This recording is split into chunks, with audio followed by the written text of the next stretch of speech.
Hello folks, today we are going to talk about economic philosophy. Economic philosophy can be generalized as a circle that arrives right back at its origin and has four aspects to every point along the circumference. The current consensus of people who see economics this way is split into 5 points: communism, agrarianism, feudalism, capitalism, socialism, and right back to communism. Most people don't like being trapped inside a circular system where any progress they make loops right back to the beginning. And so they end up either hopping between two of those main points, or they end up changing the traditional aspect of the point.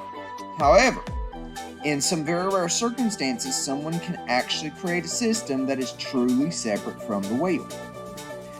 What people call left wing is actually just what is forward in comparison to the current point. For example, if the current point is capitalism, then the left wing is socialism and communism. The right wing, by comparison, is what was previous to the current point.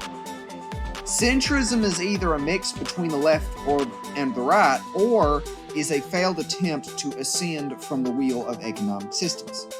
Speaking of which, if there were anything that actually ascended from the cycle of systems, then it would be called ascended.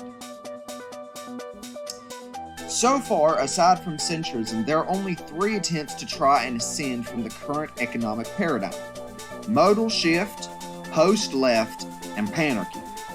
Modal shift effectively means that in the attempt to ascend from the economic paradigm, modal shifters only succeed in shifting how a particular point manifests.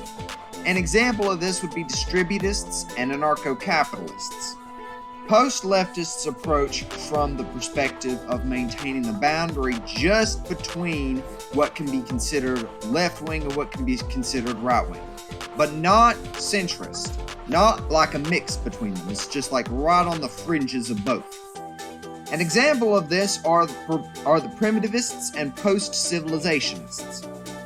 Finally, panarchists approach the ascended by allowing all systems to coexist simultaneously in an attempt to create an economic system that does not match any point on the economic circle. Whether any of the methods are successful in ascending from the political paradigm or not, studying them is interesting and helpful. With that said, if you like this video, like, subscribe, and hit the notification bell to support the channel. See y'all!